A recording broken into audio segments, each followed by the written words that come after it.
Hi everyone, Josiah. Today we're going to do one legal question, which is at easy level. This question's name is called moving average from data string, but don't be confused about this name. It simply lets you find the average among a data string or integer stream. For example, we got three numbers. If you want to find the average, all right, between these numbers, 1, 3, and 8, what you're gonna do is you sum them up. You will get 12 and divide by 3 because there are three numbers out there. However, in these questions, we're gonna do a little bit differently. First, you don't know how many numbers are there, right? It could be 4 numbers. In this case, you need to change the total sum and divide it by 4. And this question, another variation is we don't just calculate the average.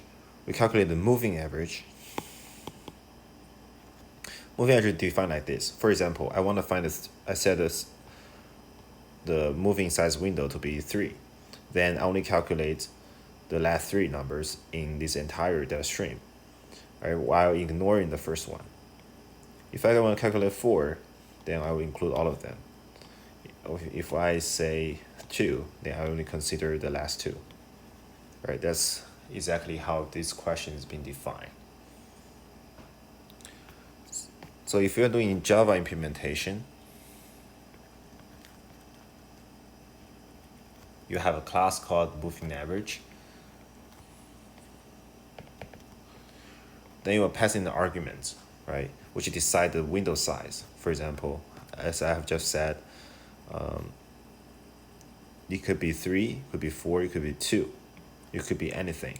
However, for example, in this case, we got a window size like 5.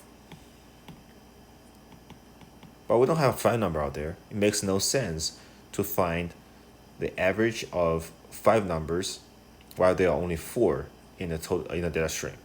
So in this case, we're gonna compare the total counts of number, which equal to 4. We're gonna compare 4 equal to 5. So if, for example, in this case, 4 is less than 5, then we're gonna sum them up and divide it by 4. All right. All right, let's check out the implementation. Okay.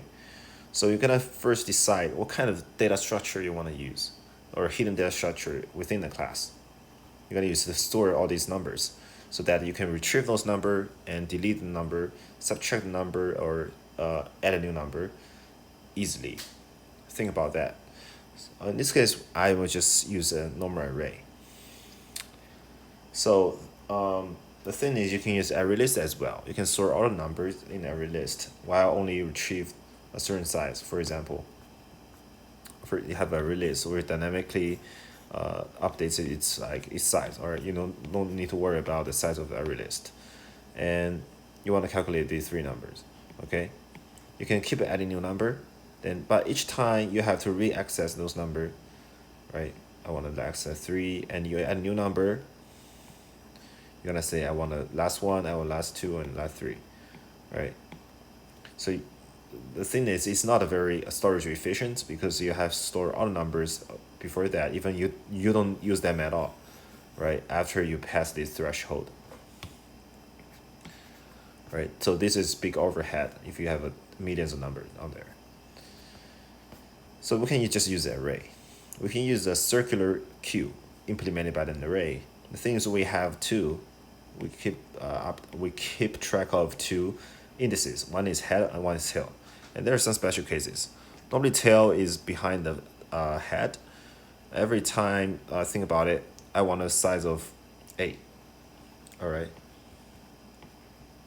So I can add a many number there. I can add hundreds or thousands.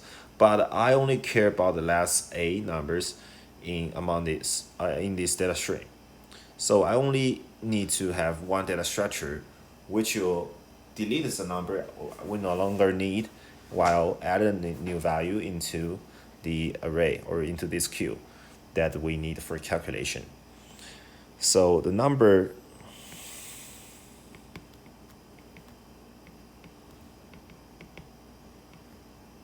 I put like this, okay? So now we're gonna sum them up, right? Add this number all together and divide by 8. Every time we divide the thing by 8, which is equal to the size. And now we're gonna add a new number. What are we gonna do? For example, the tail is pointing to the numbers has been added to the queue earliest, the earliest number being added to the queue. So 1 is the freshest number, which we just added in our last round. And if we want to add a new number, for example, I want to add 19, what we're going to do is I delete, or I replace 2 by 19.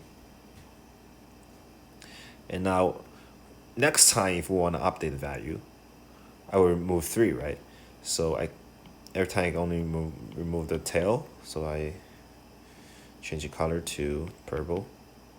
So 19 becomes a new head. So 19 is the freshest number or occur in this queue. So 1 becomes the second latest number added to the queue. So 3 is by far the oldest number.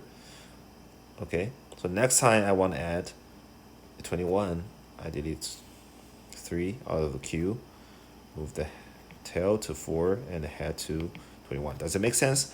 So the reason I call it circular queue is there is gonna be at some point that tail will reach the end of the array. What you're gonna do? We can't no longer going or keep going, right? Because we already reached the limits of the array.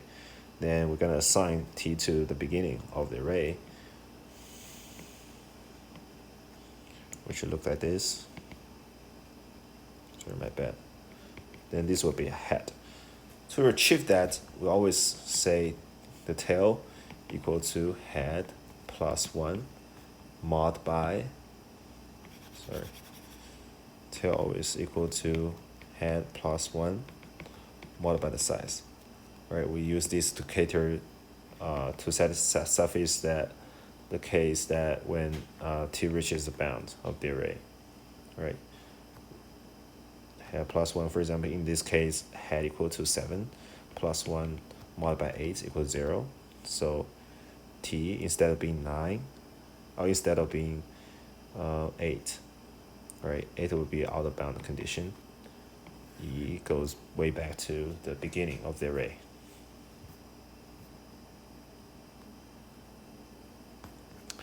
Is a good deal? Okay, let's go into the programming part.